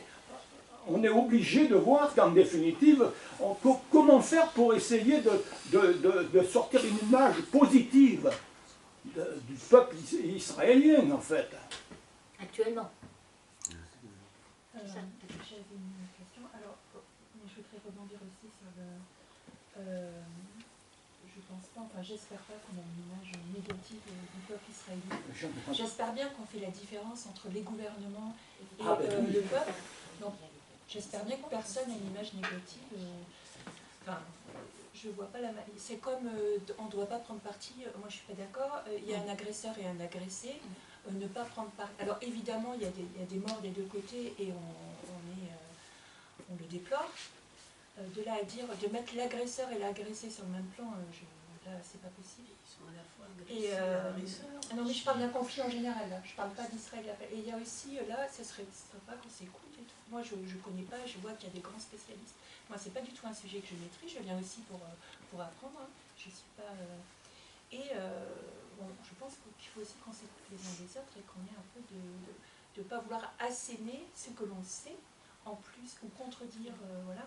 Je pense que quelqu'un qui comme notre invité, excusez-moi, je ne saurais pas prononcer le nom, et quand il reprend la parole des concernés, en plus, quand il dit qu'ils se sont, par exemple, sentis choqués parce que il y a des gens qui ont fêté la victoire, bon, ben, ces gens l'ont dit et l'ont vécu, donc on ne va pas nous dire, ah ben c'est pas vrai. Après, bon, j'avais quand même une question, à part ça, c'était sur les classes sociales. Est-ce qu'il est plus facile pour un Israélien riche d'être réfusnique que parce que, d'après, alors je ne connais pas du tout Israël, je lis un peu quand même sur le sujet, apparemment ils ne sont pas en situation économique très prospère, la vie est chère pour la majorité des Israéliens. Enfin, ouais. C'est ce que j'ai lu, hein. Oui, après oui. Tout est relatif, donc je ne sais pas, j'ai pas d'idée de... Bah, justement, enfin, c'est le paradoxe, hein, parce qu'en fait, évidemment, bon, c'est le paradoxe parce que tout est cher, on va là-bas, tout est cher, enfin on dirait c'est Paris en pire, mais il y a aussi des gens avec beaucoup d'argent. Il y a des familles avec beaucoup d'argent, donc, et effectivement, c'est plus facile de refuser, mais bon, ça c'est universel, hein, c'est plus facile de refuser quand on a beaucoup d'argent parce que déjà on a été scolarisé dans un quartier plus favorisé, donc si on a l'armée va voir qu'on a des bonnes notes, et puis la fac aussi va voir qu'on a des bonnes notes, donc après on va être moins discriminé que si on est en bas de l'échelle, qu'on est d'origine éthiopienne par exemple, donc on a fait notre scolarité dans une école pas d'un très bon niveau, et que donc si en plus on refuse l'armée, on va pas monter le petit échelon social que nous donnerait l'armée, donc ça va être une catastrophe. Donc en général, oui, c'est le haut de la société qui peut se permettre de refuser. C'est donc les Ashkénazes, hein, donc les juifs d'origine européenne, qui refusent majoritairement de faire l'armée et qui sont les favorisés. Enfin, ceux qui refusent de façon frontale, c'est-à-dire qu'ils vont passer du temps en prison. Alors eux, ils disent « bah ouais, je suis effectivement privilégié, mais ce serait bête de ne pas profiter de ce privilège pour manifester mon désaccord avec ce qui est en train de se passer à Gaza par exemple. » Et sinon, effectivement, je suis d'accord avec vous de dire qu'il faut faire la différence entre un gouvernement et le peuple. Par contre, on peut dire aussi, si on prend un autre exemple, hein, en France, on a un gouvernement, il faut faire la différence avec le peuple. Mais bon, quand le peuple vote, malheureusement, aujourd'hui, on voit bien qu'on a un petit problème avec le peuple français aussi. Hein. Et donc, on ne peut pas idéaliser les autres peuples quand on a un peuple aussi à droite que le peuple français, je veux dire. Il ne s'agit pas d'idéaliser. Mais en France, il y a aussi des gens qui sont dans le déni. Donc s'il y a... on nous dit 30% qui votent pour le LRN, il n'y a pas 30% de nazis, moi je dis aussi. Et voilà, il faut... Bon, ça reste... Nous aussi, on a une forte extrême droite. D'ailleurs, il y a bientôt les municipales, je pense que... Voilà. Et l'extrême droite, de toute façon, elle est mondiale. Elle est dans plein de pays, elle est dans Israël. Voilà, donc, enfin, c'est pas pour dire le peuple israélien, il est aussi bien que n'importe quel autre peuple, c'est pas ça. C'est pour dire, en fait, il y a un problème grave avec ce qu'il y a dans la tête de la majorité des Israéliens par rapport à leur racisme, par rapport à leur idée expansionniste et colonialiste. Il ne faut pas le nier, ça. Mais on a aussi le même genre de problème aux États-Unis, en France, avec le racisme, avec le soi-disant grand remplacement, ça va loin la connerie. Hein, voilà. Oui, non, mais je pense que voilà, c'est ça la connerie, elle est partout. Hein, c'est pas que. Non, mais après. Vous savez ce que pensent les Israéliens par rapport aux religieux intégristes qui sont dispensés de service militaire conflit, voire de guerre, qu'est-ce que, d'une façon générale, comment ils sont perçus dans cette société? Est-ce qu'ils sont enviés, détestés, ou est-ce que tout le monde le trouve normal parce que c'est des religieux? Enfin, quelle explication peut-on mettre? Parce que pour moi, c'est un peu une énigme. Ouais, ben, en fait, bon, déjà, il ne faut pas voir la communauté ultra-orthodoxe comme quelque chose d'homogène. C'est hétérogène.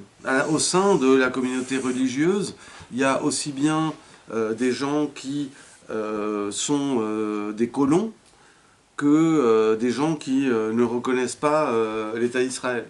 C'est-à-dire que les plus religieux, les juifs les plus religieux, disent qu'il ne faut pas d'État juif tant que le Messie n'est pas revenu. Okay. Donc déjà, n'est pas revenu, n'est pas venu, je ne sais plus. Enfin, n'est pas revenu. Non mais c'est pas Jésus. Hein. Non, n'est pas venu. N'est pas venu. N'est pas venu. Ouais, donc déjà, il y en a même une petite catégorie, un petit nombre de personnes qui vont jusqu'à manifester avec des drapeaux palestiniens et à brûler des drapeaux israéliens, parmi les ultra-orthodoxes. Donc, voilà, il y a cette petite minorité. Tous revendiquent le droit à ne pas faire le service militaire parce qu'ils étudient la Torah et ça leur est octroyé suite à des négociations qu'il y a eu lors de la création de l'État d'Israël.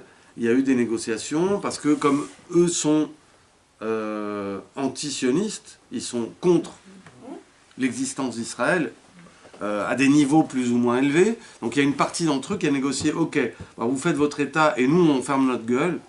On dit ok pour Israël. Si le Shabbat est respecté, parce que ce qu'il ne faut pas oublier, c'est que Ben Gourion et sa bande, c'est des laïcs. Ils n'en ont rien à faire de la religion.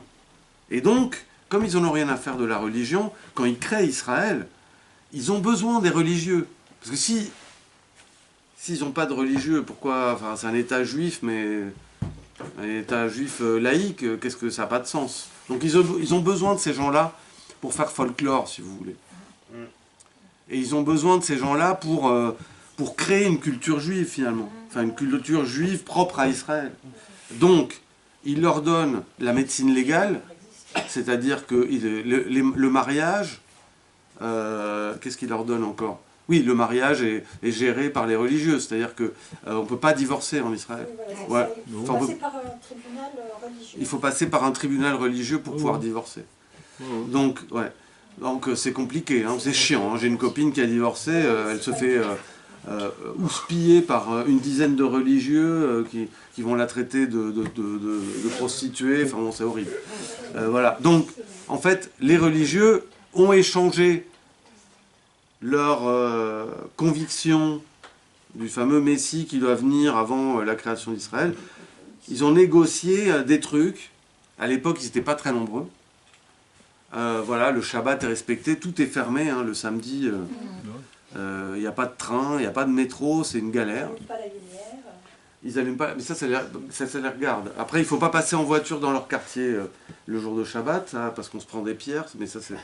Bon, après, voilà. Oui, ils balancent des pierres, et puis ils font des manifestations, parce que, évidemment, le gouvernement a besoin de chair à canon, et ils aimeraient bien puiser dans ce vivier d'ultra-orthodoxes. Donc les ultra-orthodoxes ont fait, quand j'y étais en octobre l'an dernier, une énorme manifestation à Jérusalem. C'était visuellement assez impressionnant parce que des hommes habillés en noir, avec des chapeaux et des barbes, c'est photogénique, c'était chouette, pour faire des photos rigolotes. Mais voilà. Donc comment ils sont vus par le reste de la population, pour répondre à votre question, pardon, c'est les vilains petits canards, ils font chier. Pourquoi mon fils, il a un syndrome post-traumatique et pas celui de la famille d'à côté, ils sont cons les gens, vraiment. Non, mais parce qu'ils voudraient parce que leur fils à eux a des problèmes psychologiques parce qu'il a buté des gens à bout portant, ils voudraient que la famille d'à côté, ils aient le même problème, en fait. C'est ça, enfin, c'est l'espèce de... Ils sont enviés pour leur non-participation à la guerre. Et oui, c'est ça. Voilà. Ben, ça c'est... Non, voilà. Mais en même temps, ils sont ressentis, c'est ça. la population vis-à-vis d'eux, comment elle se comporte? Elle les trouve c'est normal, ou elle les laisse de côté ou... Ils sont enviés. Enviés simplement. Bah, ils aiment pas, les gens ils aiment pas parce que eux ne vont pas à la guerre et que eux ils ont un fils qui a des problèmes psy parce qu'il a... Donc voilà, donc ils trouvent pas ça juste en fait. Mais ils leur renvoient leurs pierres par exemple? Ils leur renvoient pas leurs pierres mais ils s'engueulent, ouais. Ils s'engueulent dans la rue, ouais. Mais du coup, ils remettent pas, tous ceux dont les enfants partent à la guerre et reviennent avec des traumatismes, ils remettent pas en question la logique de ces agressions. Oui. C'est ça qui est C'est une question que je pose. Bah, non, mais oui, je me pose la même en fait. Je constate que non. Parce qu'en fait, il y a un bourrage de crâne depuis l'enfance, et là, depuis le 7 octobre, en fait, il y a un bourrage de crâne aussi avec les otages. Alors, c'est assez surprenant. C'est assez paradoxal parce que les bombardements, ils ont continué après la libération des otages. Hein. Mais dans les villes, il y a des graffitis partout, c'est écrit en énorme. Le petit mouchoir jaune, il est partout, même à Paris en fait. Moi au début, j'avais pas fait gaffe, puis j'ai un copain israélien qui est venu me voir, un refusnik évidemment, qui m'a dit « T'as pas remarqué, là, il y a des petits foulards jaunes dans Paris, un peu partout, c'est pour le retour des otages. » En fait, si on ne sait pas, on ne s'en rend pas compte. Mais en Israël, on le sait. Il y a un monsieur qui est venu nous en mettre un sur le drapeau palestinien lors des rassemblements. Ouais. Oui. Moi, je voudrais savoir, quand ils vont à l'armée, donc, ils sont payés combien? Alors, ils sont mal payés. Enfin, ça dépend de leur statut au sein de l'armée, selon quel boulot ils font, mais ils ne sont pas très bien payés, de toute façon. Et puis, pendant la réserve, en fait, l'armée doit leur payer un dédommagement pour remplacer leur salaire civil, qui n'est pas l'entièreté du salaire qu'ils touchent, mais qui est un pourcentage. Donc, évidemment, ils préfèrent envoyer des pauvres au casse-pipe. Ça leur coûte moins cher. Est-ce qu'ils sont plus payés s'ils vont à Gaza, par exemple? Je sais pas ça. J'ai pas posé la question. Je pense pas. Mais je pense pas non plus. Et les réfusniks, une fois qu'ils ont fait la prison, est-ce qu'ils sont repris sur leur répétition. Lieu de travail? Est-ce qu'ils sont... Alors, donc les refusniks refusent au moment en général du bac, hein, ou alors peut-être un an après ou 2 ans après, mais donc du coup non. Enfin, en général, c'est juste après le bac, donc ils n'ont pas de travail. En fait, ce qui se passe, c'est que il n'y a pas de statut vraiment qui est accepté. Enfin, il y a une commission un peu fantoche qui accepte si oui ou non vous êtes pacifiste. Mais disons que si vous allez en prison, c'est parce que il n'y a pas de statut qui est... C'est pas que vous allez en prison parce que vous êtes refusnik. Vous allez en prison parce que vous avez désobéi à l'ordre d'incorporation. Donc vous allez une première fois en prison pour 3 semaines parce que vous avez désobéi à l'ordre d'incorporation. Et puis vous sortez de prison, il se passe 1 semaine avant qu'on demande votre incorporation de nouveau. Vous refusez, donc là vous avez encore une peine de prison. Et ça dure comme ça assez longtemps. Là, normalement ça peut durer, théoriquement ça peut durer à l'infini. En général, depuis le 7 octobre, ça dure 6 mois pour les hommes. Et il n'y a pas eu de refusnik femme, enfin si, il y en a eu une, mais finalement ils l'ont exemptée.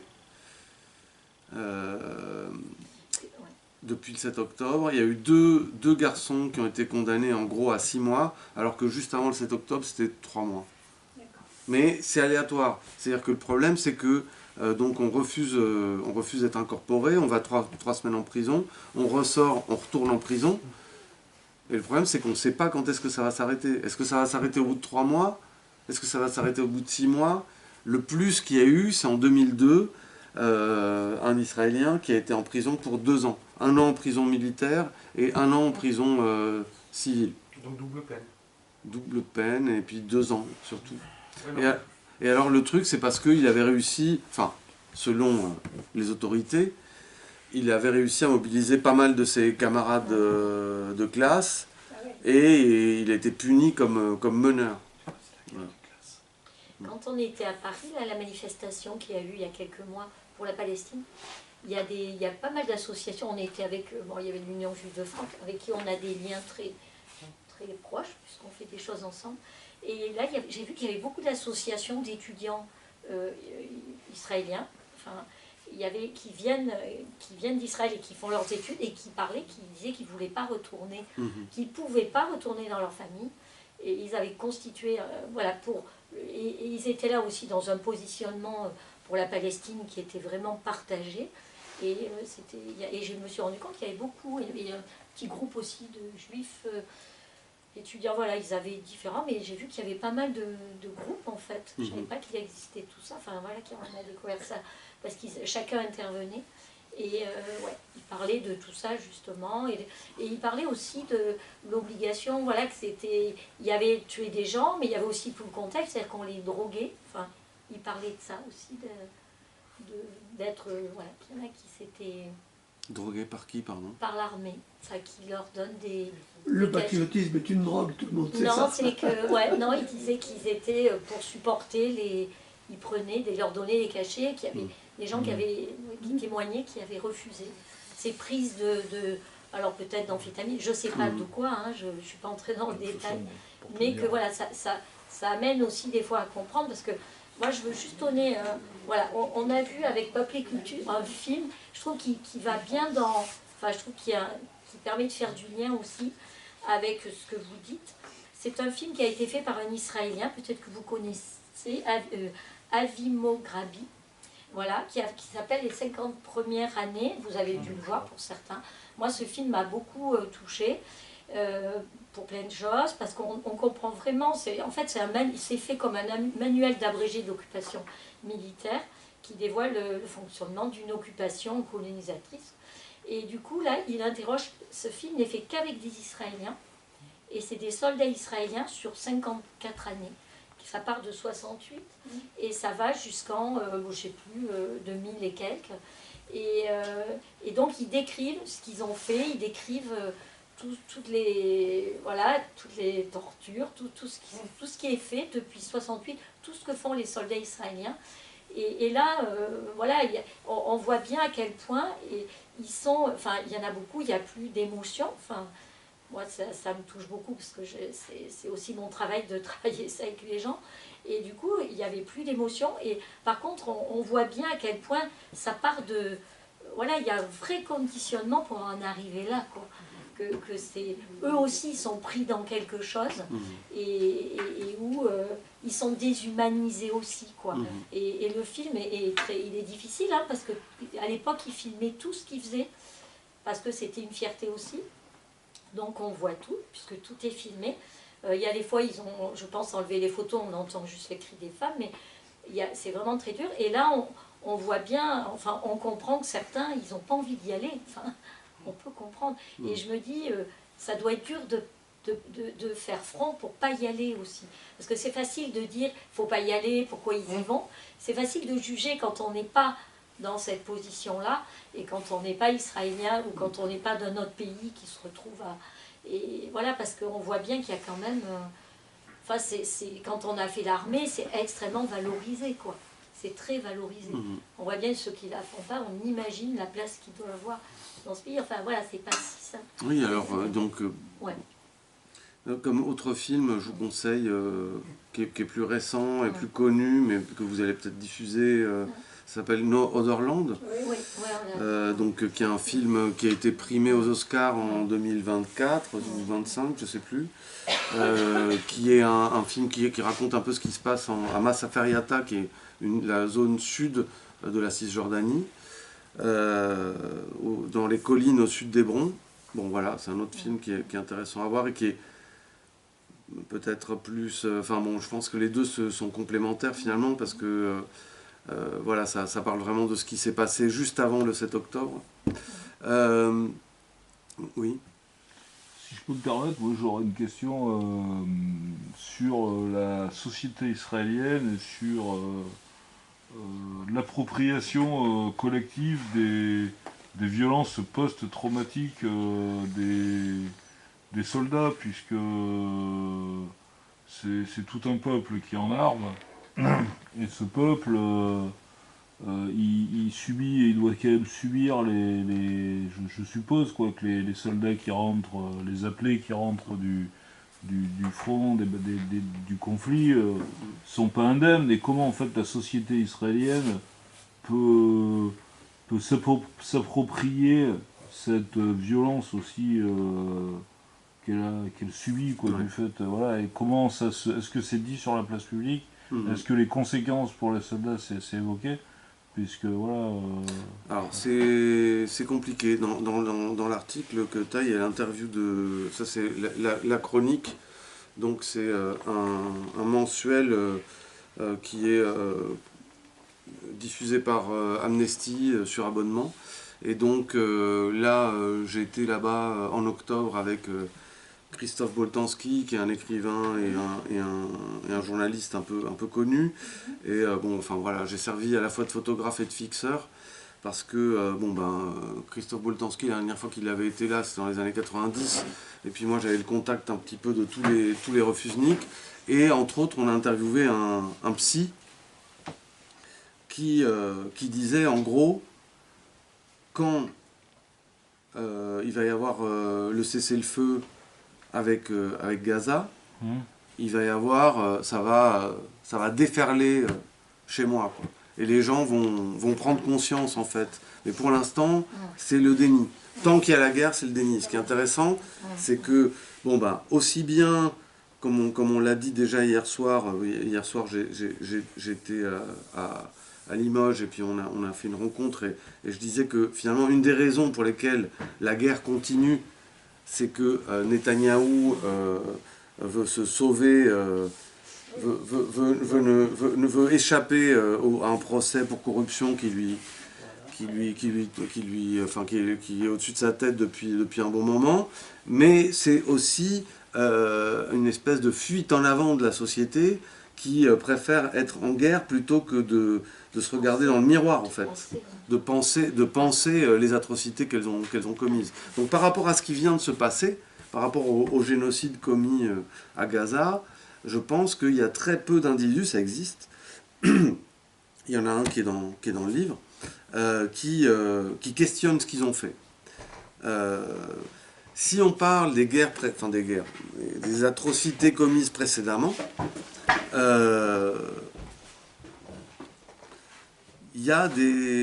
l'armée a mis en place un certain nombre d'instances psychologiques, mais pas que, des groupes de parole, des trucs, pour que les gens puissent assumer plus facilement leur traumatisme. Ceci dit, il faut assumer d'avoir des traumatismes. Et quand on est très jeune, quand on a 20 balais, c'est pas si évident que ça. De toute évidence, c'est une société qui se trimballe des gros traumatismes, et ça se ressent dans la rue. Les gens sont pires qu'à Paris. C'est pas peu dire. Non, mais ils sont hyper désagréables, ils se bousculent, ils s'insultent, ils se passent devant dans les queues. Moi, je conduis pas en voiture, mais on me dit que conduire dans ce pays-là, c'est horrible, quoi. Enfin voilà, il y a une agressivité, latente qui est partout tout le temps. Ça, on le sent. Ouais. Et puis, en plus, leur insulte préférée, c'est nazi. Ils passent leur temps à se traiter de nazis les uns les autres. Ah ouais. Moi, c'est fasciste, moi. Mon insulte. Oui, enfin bon, c'est parce que quelqu'un te marche sur les pieds, tu vas pas lui dire fasciste. Ah si. Bon, d'accord. C'est un mot qui sort beaucoup, en fait. C'est un mot qui sort beaucoup. Nazi. Même L'exemple, la première fois, c'est il y a grève des bus. À l'époque, il n'y a pas autant de transport ferroviaire qu'il y en a maintenant, donc 2008. Et donc on attend pour prendre le bus. Et ces crétins en armes, parce que les gamins de 18 ans qui se trimballent avec leur fusil, là, leur M16, ils se croient tout permis. Donc il y a une vieille dame toute frêle qui attend pour prendre le bus. Elle va pour monter, elle se fait bousculer par trois crétins en vert, là, habillés en vert avec leur M16. Et moi je suis juste à côté avec sa voix hyper aiguë, elle me gueule dans l'oreille, mais pas à moi parce que moi j'avais rien fait, mais c'est juste j'étais là par hasard à côté. Elle en les regardant eux, vous êtes pire que les nazis. juste parce qu'ils lui sont passés devant. C'est des abrutis, mais enfin, voilà. Voilà. Donc c'est pour dire qu'il y a ce truc qui existe et qui les obsède. Mais en même temps, c'est normal. En même temps, il y a quand même beaucoup de rescapés. C'est dans la culture. Bon, voilà.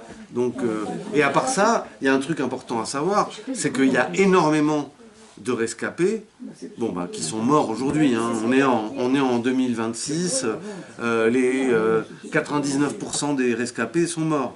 Et il y a une partie importante de rescapés morts en Israël qui sont morts dans la misère. La société israélienne n'a rien fait pour ces gens-là. Et par ailleurs, pourquoi? Une des raisons, c'est que c'est une société très très libérale, qui ressemble aux États-Unis, où il faut avoir 3 boulots pour s'en sortir. Voilà. Et Netanyahou, il appuie sa politique sur quelle philosophie? Une instrumentalisation de la Shoah ou un oubli de la Shoah? Parce que moi j'entends dire qu'il fraye avec tous les groupes fascistes d'Europe, y compris avec ceux d'Allemagne qui se réclament du nazisme.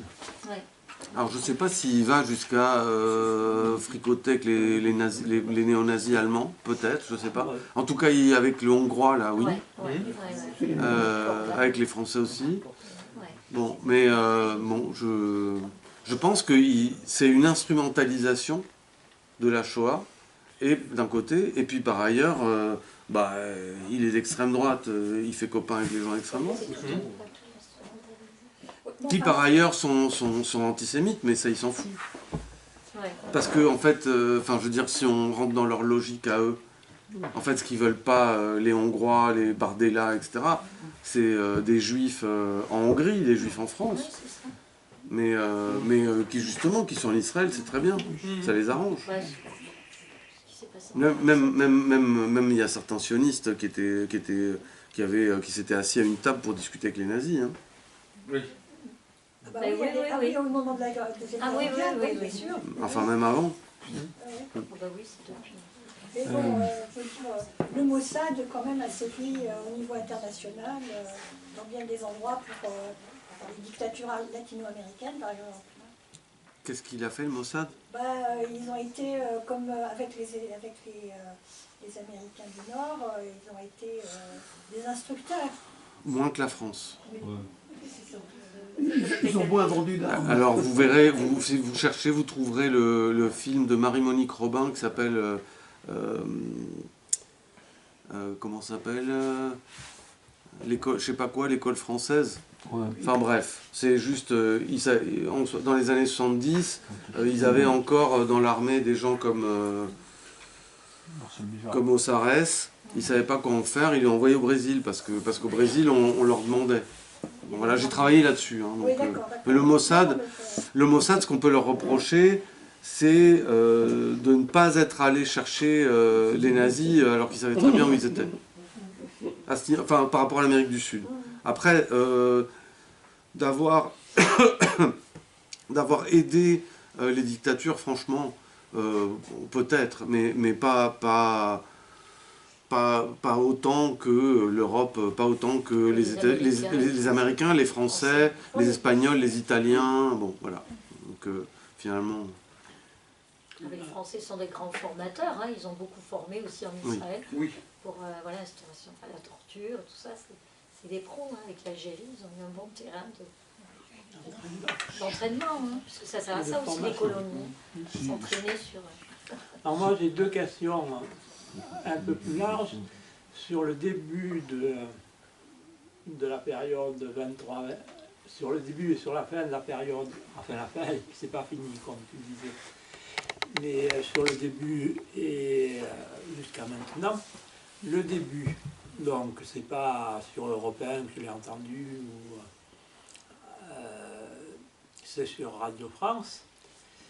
Moi j'ai entendu que Netanyahou, et j'ai eu indirectement en confirmation que juillet, ce qui s'est passé en juin 2025 et puis encore ces jours-ci, c'est qu'il a un service de renseignement super efficace et qu'il aurait laissé faire le octobre pour déclencher un génocide, pour avoir un prétexte à déclencher un génocide qu'il avait dans sa tête. Qui avait déjà commencé. C'était impossible qu'il ne soit pas au courant que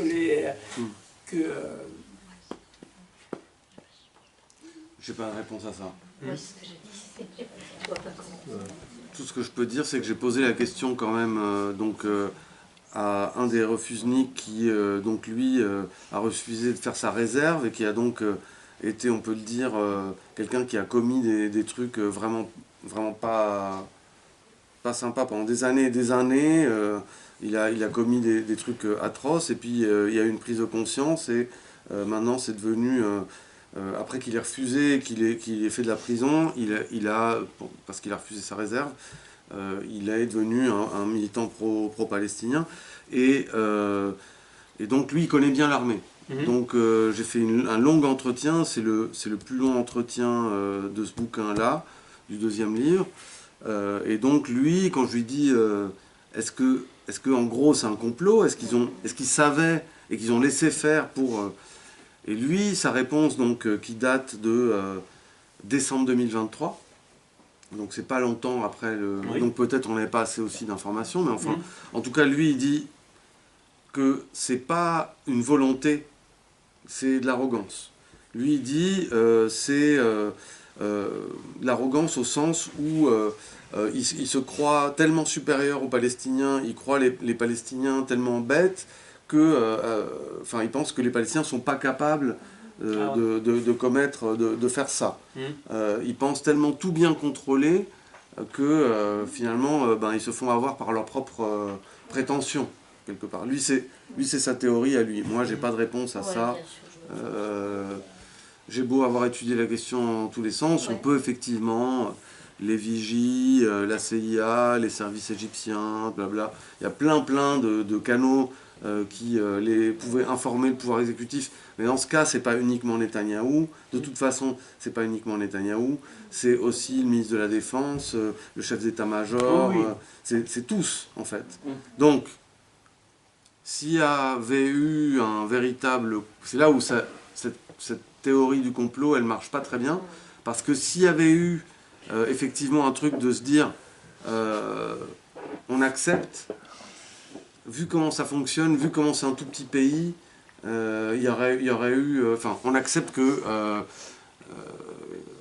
comment dire, le Hamas et les autres groupes armés attaquent le 7 octobre pour après justifier. Il y a un moment, il y aurait une fuite parce que ça veut dire que il y a plusieurs personnes qui sont impliquées. C'est ça qu'il argumente, donc Renalon, qui est interviewé ici. Ce ne serait pas la première fois qu'un gouvernement n'entend pas ou n'écoute pas ce que lui disent ses services de sécurité. C'est arrivé plein de fois. Ah oui, oui. Parce qu'en juin 2025, ces services de renseignement savaient exactement où l'armée devait frapper pour tuer les ingénieurs iraniens pour qui... Oui. Ou les beepers au Liban, enfin, ils ont fait des trucs impressionnants. Et... Oui. Ta deuxième question? Mais la deuxième question, c'est l'accord ou le traité donc, qui était censé mettre fin avec la libération des otages. Et donc, comme tu disais tout à l'heure, ça se continue. Bon, moi j'ai suivi ça de loin parce que je suis trop paranoïaque par rapport à la situation antisociale qu'on vit en France. Mais, donc j'ai suivi ça de loin. Mais dans cet accord, donc, il y avait la libération des otages, mais il y avait aussi le désarmement du Hamas. C'est bien ça. Mais ce désarmement, c'était un désarmement unilatéral. Il n'était pas question de désarmer Israël. Évidemment. Ça se saurait. Moi, ça me choque. Ouais. Un désarmement unilatéral, c'est...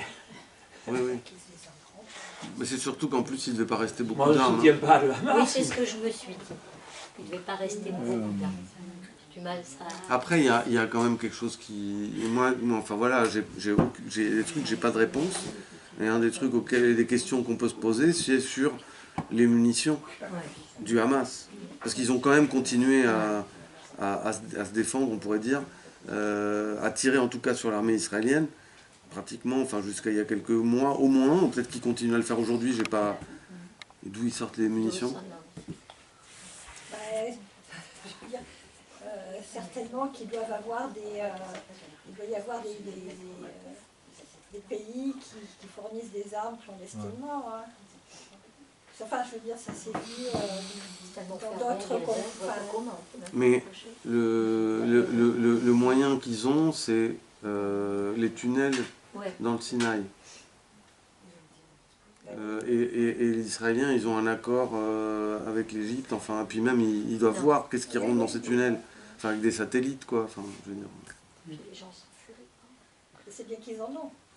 Ben, voilà, donc ça questionne sur qui sont ces gens. Voilà, qui sont ces gens. Est-ce qu'ils ont un accord avec Israël pour maintenir en fait cet état de conflictualité qui fait que voilà, on peut se poser plein de questions. C'est que des extrapolations, mais oui, c'est bien de réfléchir. mais c'est bizarre quand même. Oui, quand même. Aujourd'hui, dans la situation qu'on connaît au Proche et au Moyen-Orient, est-ce que la population, les personnes que tu as rencontrées, sont capables d'imaginer l'avenir?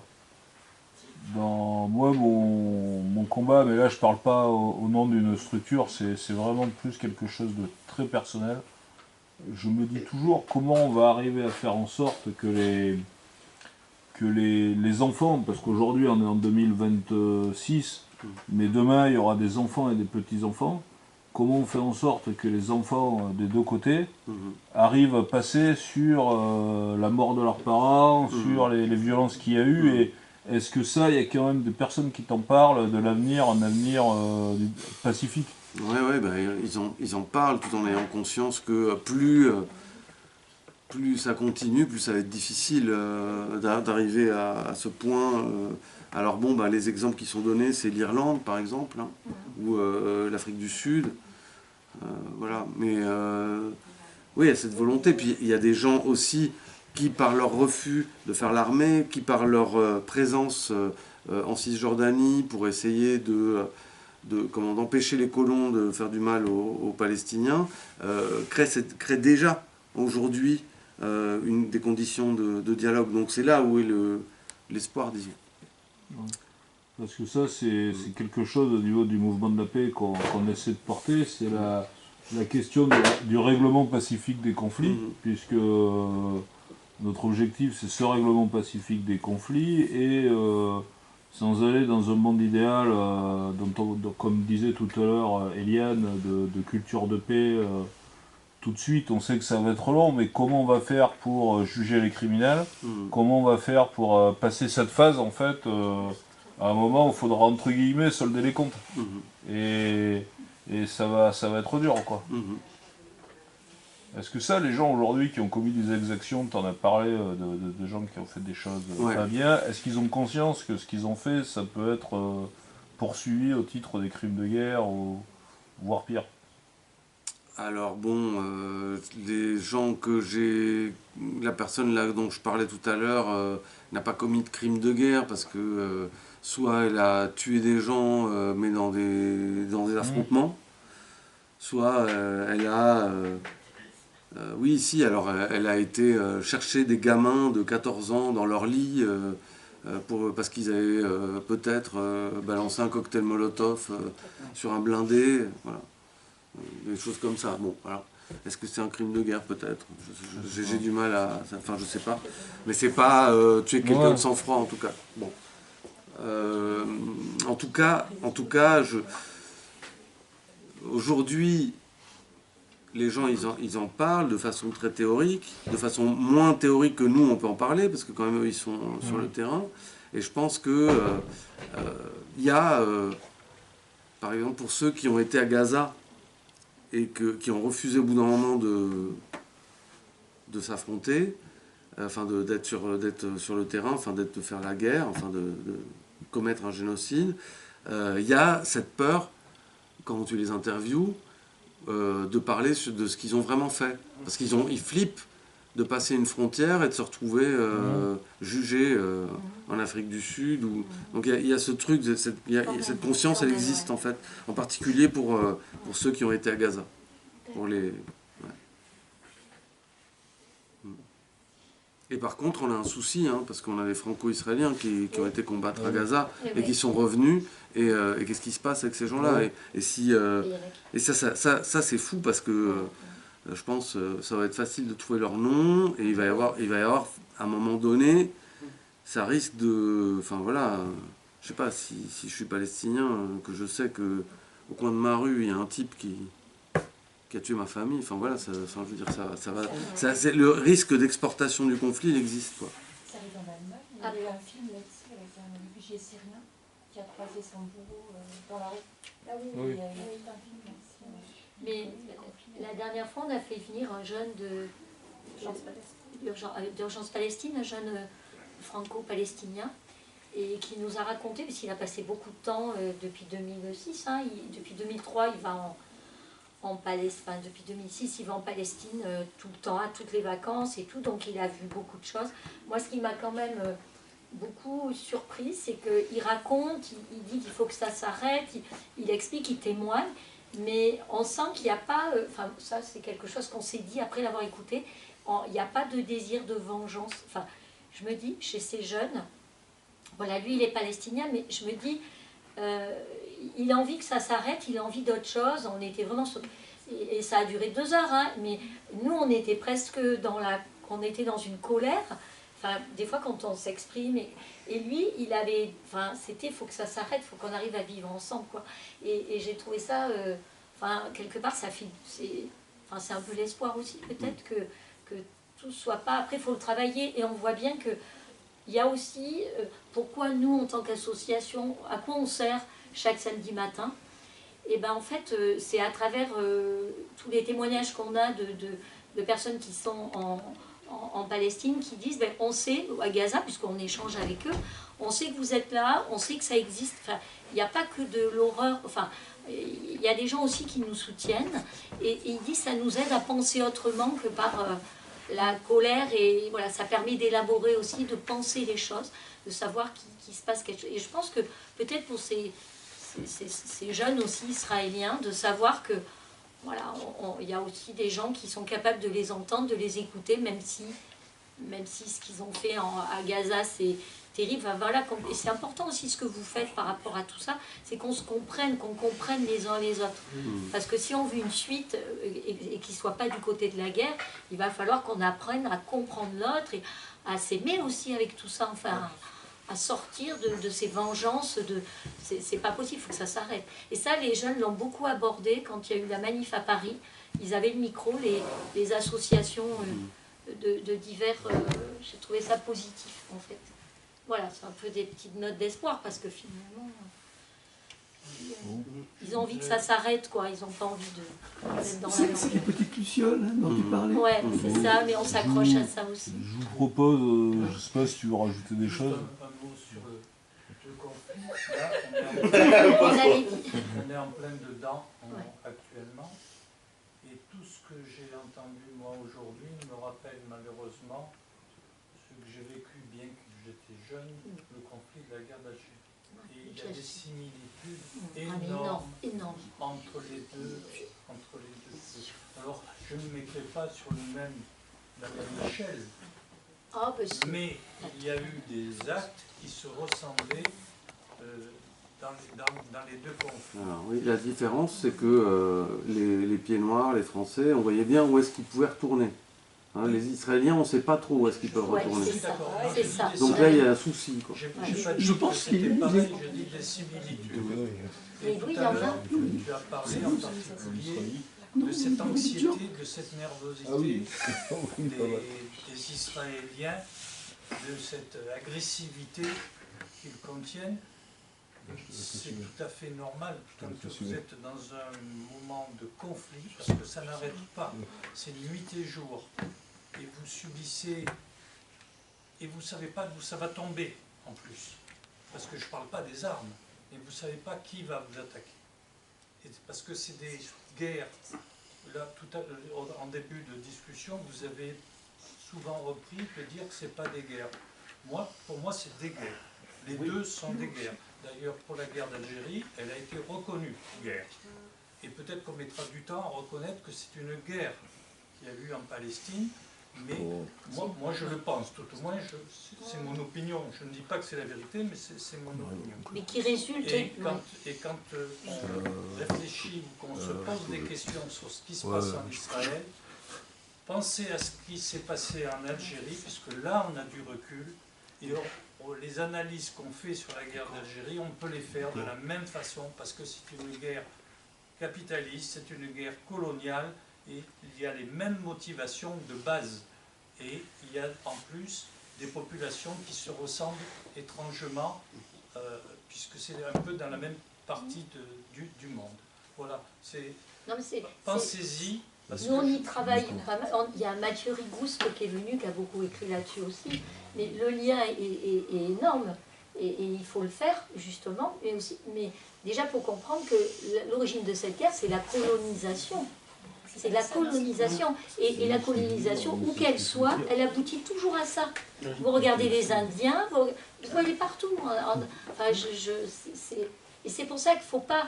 C'est vrai que c'est une guerre, mais quand on dit guerre, moi j'ai peur qu'on oublie le mot colonisation. Et le mot colonisation, si on ne travaille pas dessus, La colonisation, c'est la guerre. C'est la guerre, mais la colonisation, c'est quelque chose de bien particulier. Oui, puis c'est bien pire que la guerre, parce que là, tu rentres dans un... Tu ne prends pas la parole. Il voulait parler depuis tout à l'heure. Excusez-moi. Non, c'est pas ça. J'essaie de vous dire juste qu'on va clore là. Voilà. Vous avez des stands là-bas pour continuer à discuter. Martin dédicace ses livres et on vous offre le verre de l'amitié. Merci.